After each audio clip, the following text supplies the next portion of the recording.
There is light at the end of the tunnel, and that light, his name is Jesus.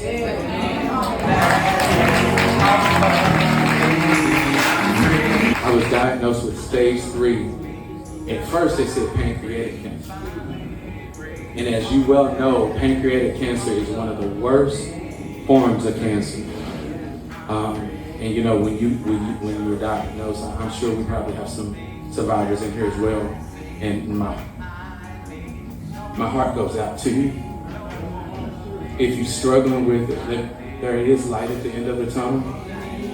And that light, his name is Jesus.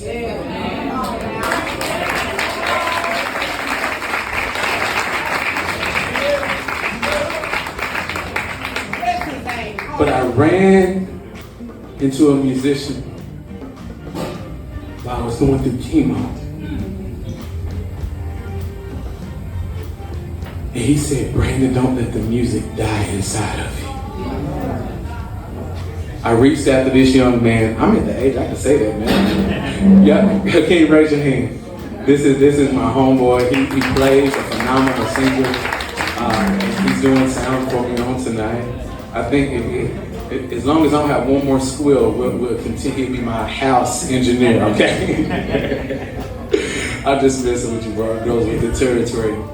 But I asked him to produce for me, and I'm not trying to put you on the spot. Every time I asked him to produce for me, something happened. His computer crashed. This little thing, I'm not going to touch it because it's working right and I don't want to mess it up. But this little thing, it went out on him. And just one thing after another. And he looked me in the face. He said, bro, God might be telling you to do your own music. And then now even, and I'm sorry y'all, I know y'all paid to hear me sing, but I just got to get this off my chest. I had even tried to give music to other people, and you know what I'm talking about. And something happened, and nothing traumatic, I'm like, it wasn't bad, but they would never do my music. And it wasn't because it wasn't good. I mean, y'all hear my music's good, ain't it? It wasn't because of that. It was because God had a plan for my life. He had a plan for my life, and he said, maybe you should put out your own music. And so I made a song, and bro, you know how you do when you're in love, you write a love song. And this one right here, I started writing her a song. And I never finished it. And she said, babe, when you gonna finish that song? And then after, let's fast forward, after I had gotten that traumatic, diagnosis, I said, you know what? It's time to put fresh oil in the cruise. And that song that I had started writing for her, I said, let's put that to the side. And I started fresh. And you'll hear it in a minute. But you know how it is. I wrote this song about validation, but every now and then it's okay to get, some feedback. And her brother happens to be in the music industry. And he's here tonight. And I'm gonna introduce him here in a minute, but you know how it is. You say, I said, I got some music I want you to listen to. I kind of snuck it in there, Miss Diane. I need you to listen to it. And he said, send it to me. You know how nonchalant Kendall is. He said, send it to me. And he said, man, that's good. That's good.